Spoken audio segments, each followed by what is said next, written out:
হালকো ভাই, তুমি এখানে বসে আছো? তোমার বউকে তো একটা কুমির নিয়ে গেছে, তাড়াতাড়ি চলো।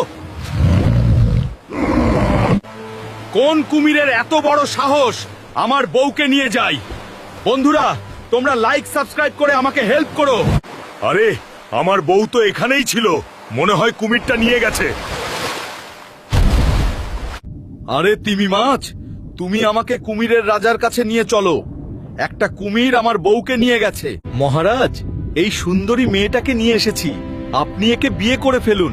সত্যিই তো, এটা অনেক সুন্দর। আরে কুমিরের রাজা অনেক ভয়ঙ্কর। সে মানুষকে কুমির বানিয়ে বিয়ে করে ফেলে, আর তার কথা না শুনলে তাকে মাছ বানিয়ে দেয়। ঠিক আছে, তুমি আমার কাঁধে উপর উঠো, আমি তোমাকে সেখানে নিয়ে যাচ্ছি। তোমরা আমাকে ছেড়ে দাও, আমার হাল্ক আসলে তোমাদের কাউকে ছাড়বে না। বন্ধুরা, আমি কি পারবো আমার বউকে বাঁচাতে? পার্ট 2 দেখতে কমেন্টস করে জানাও। আর হ্যাঁ, ভিডিওতে লাইক, সাবস্ক্রাইব আর ফলো করে দাও।